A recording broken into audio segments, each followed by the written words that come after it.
I don't know why humans carry such heavy, invisible burdens, but I can smell the weight of their past clinging to them like desert dust. My name is Rusty, and for 7 years, I've watched travelers stop at this lonely gas station on Highway 68.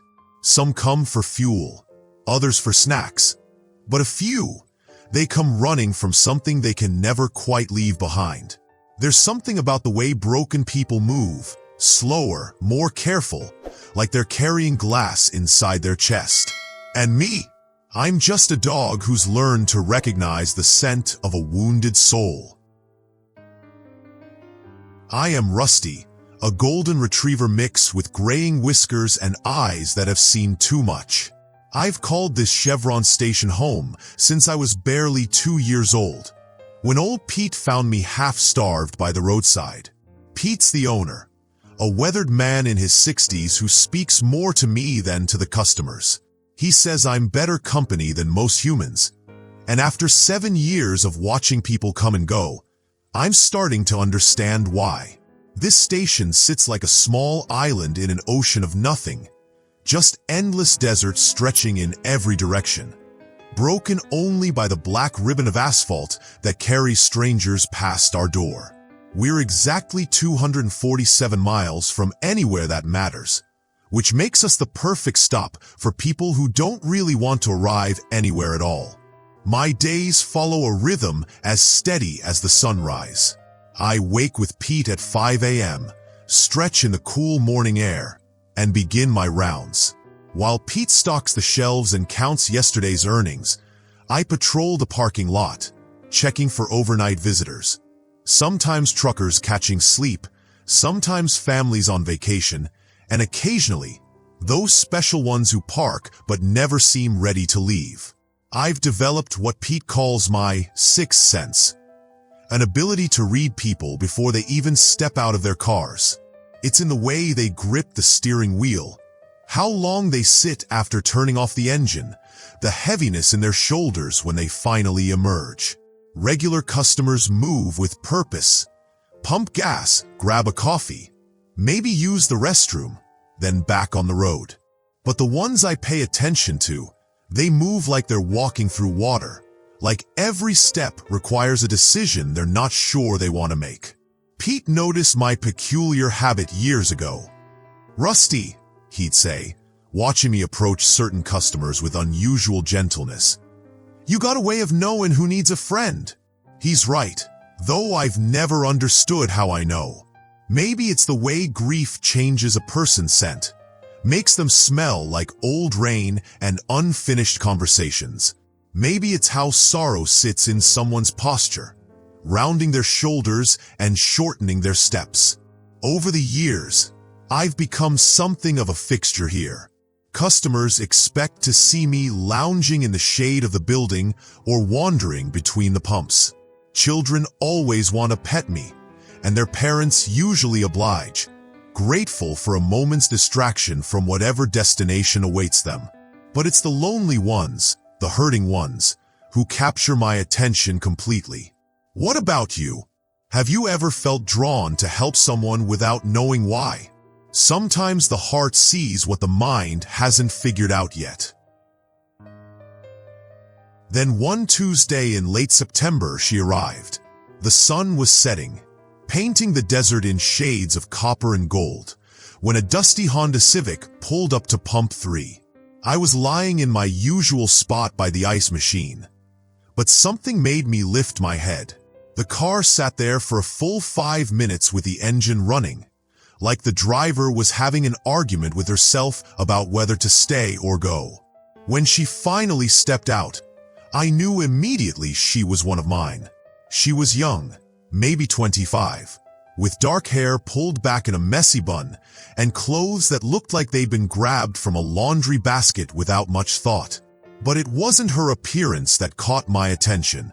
It was the way she moved, like she was afraid the ground might give way beneath her feet. Her hands shook slightly as she inserted her credit card, and she kept glancing toward the highway like she expected someone to appear. I approached slowly, the way I always do with the fragile ones. She noticed me coming but didn't acknowledge me. Just kept her eyes fixed on the pump display, as if those numbers were the most important thing in the world. When the tank was full, she replaced the nozzle and started toward the store. But her steps were uncertain, reluctant. Inside, I watched through the window as she wandered the aisles without really seeing anything. She picked up a bag of chips, put it back, grabbed a bottle of water, then set it down again. Pete, bless him, recognized the signs too and didn't push a sale. Just nodded politely when she finally approached the counter with a cup of coffee she probably didn't want. Long drive ahead? Pete asked gently. She paused, coffee cup halfway to her lips. I'm not sure, she said, and her voice carried the weight of someone who'd been running for a very long time. That's when I made my decision. As she walked back to her car, I followed. Not closely. I've learned that desperate people spook easily, but close enough that she'd know I was there. She opened her car door, then stopped, looked back at me. Hey there, buddy, she said, and her voice cracked just slightly. You shouldn't follow strangers, but I could smell it on her now. The particular scent of someone who'd been carrying guilt like a stone in their chest. It was mixed with fear and exhaustion and something else. Something that reminded me of a smell that clings to old photographs. The scent of memories that hurt to hold but hurt worse to let go. She got in her car, started the engine, but didn't put it in drive. Through the windshield, I could see her gripping the steering wheel with white knuckles, staring straight ahead at the endless highway. Minutes passed. The engine kept running, but she didn't move. That's when I did something I'd never done before. I walked to the front of her car and lay down directly in front of it, right there on the warm asphalt, close enough that she couldn't possibly back out without seeing me. She turned off the engine. For a long moment, we looked at each other through the windshield. This broken young woman and this old dog who'd somehow appointed himself her guardian. Then she opened the door again. What are you doing? She asked, but not angrily. More like she was genuinely puzzled by my behavior. I didn't move, just looked at her with what Pete calls my stubborn face. The expression I wear when I've decided something is important and I'm not going to be reasoned out of it. She sighed, a sound that seemed to come from somewhere deep in her chest, and sat down on the driver's seat with her legs hanging out of the car. I can't stay here, she said, more to herself than to me. I have to keep moving. But her body language told a different story. Her shoulders had relaxed slightly, and some of the desperate energy had drained out of her posture. She was still afraid, but now she was tired too. The kind of bone-deep exhaustion that comes from running a race with no finish line. This is crazy, she murmured, looking at me. I'm talking to a dog. I tilted my head, the way I do when Pete talks through his problems while we're alone in the station. Sometimes people just need to hear their own voice, need to put their thoughts into words so they can make sense of them. The night grew darker around us, and still she sat there. Still I lay in front of her car. Occasionally, other customers would pull up, and Pete would handle them while keeping an eye on our strange standoff. I could feel his curiosity, but he knew better than to interfere when I was working.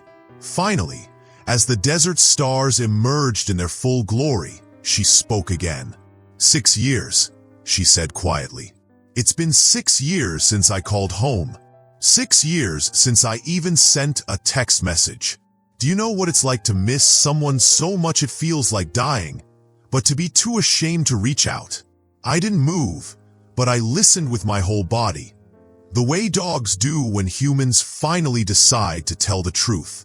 I said things, terrible things, and then I left, and I kept leaving, and now I don't know how to stop. Have you ever run so far from something that you forgot how to turn around? Sometimes the hardest journey isn't the one that takes us away. It's the one that brings us home. What happened next would change both our lives forever. She stayed. Not just that night, but the next day too. Pete, surprised but not unkind, offered her the small cot in the back office. "Station gets lonely," he said simply. "Could use the company." I appointed myself her shadow. Wherever she went, I went.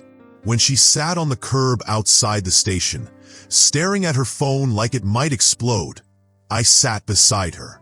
When she paced the parking lot at 2 in the morning, unable to sleep, I paced with her.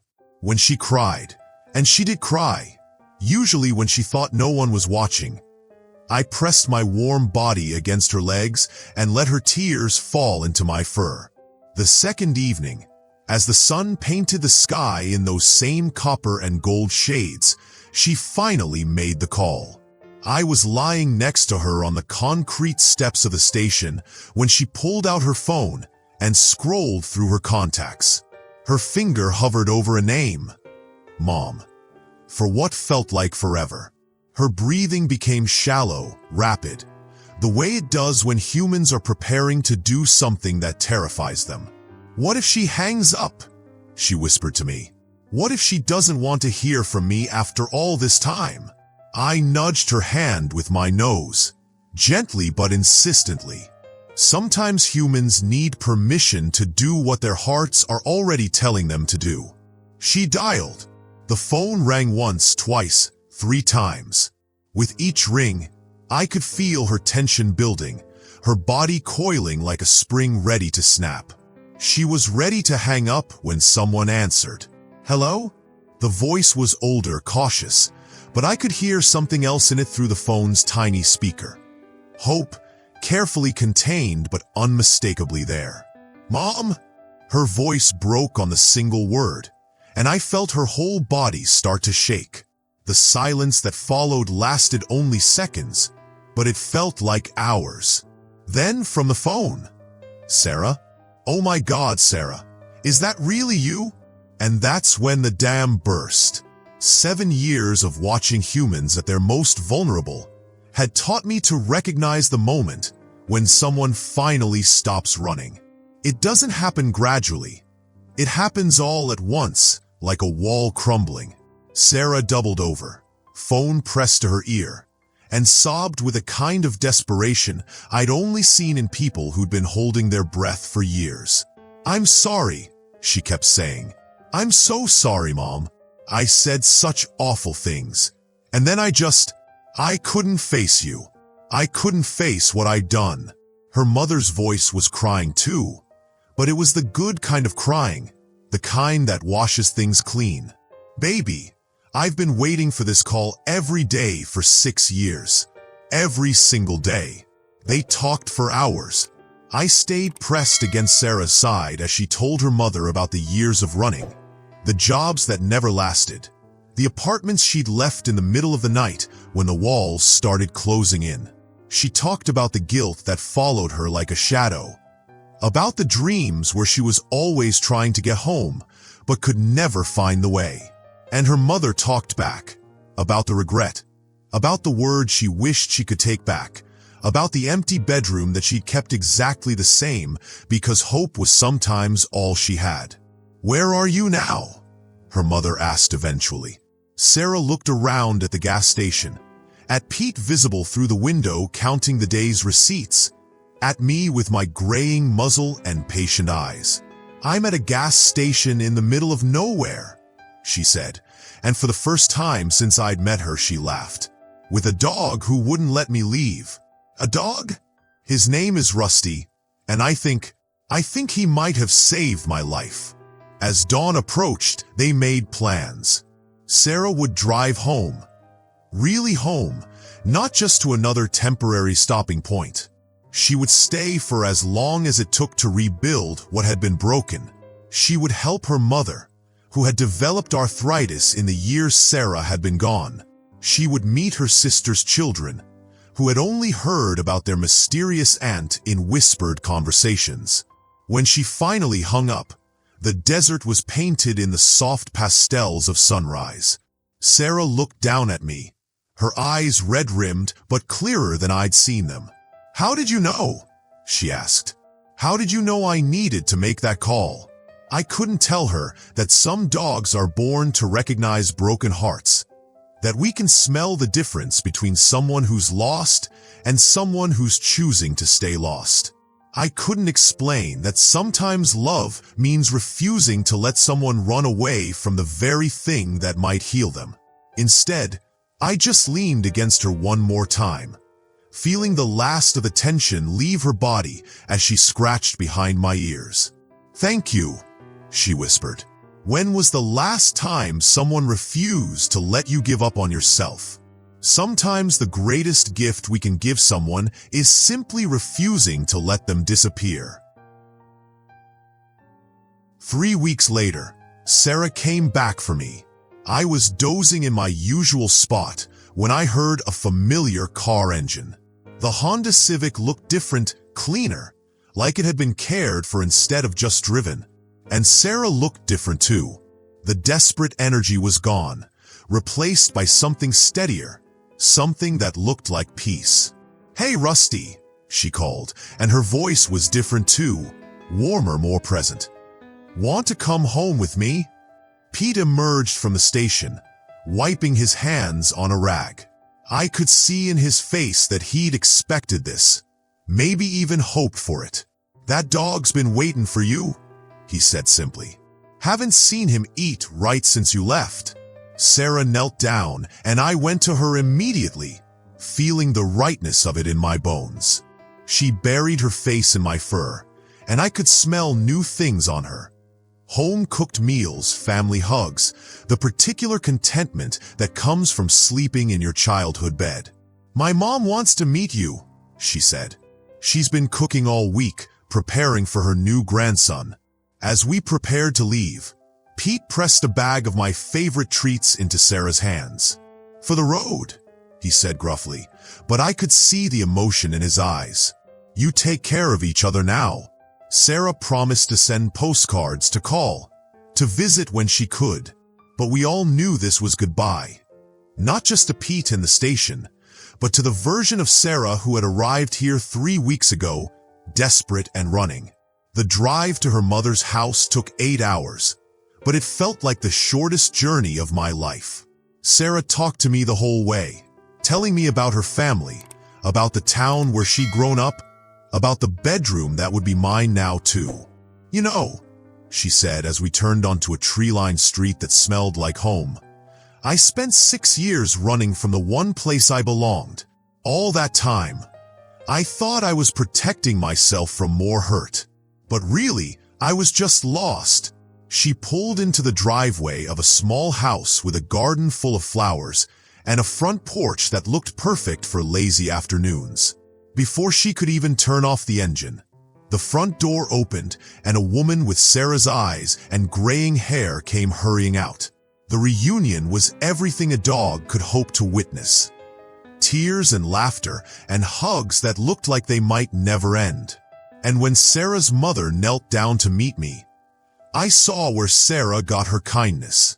"Thank you," she whispered in my ear, so quietly that maybe only a dog could hear. "Thank you for bringing my daughter home."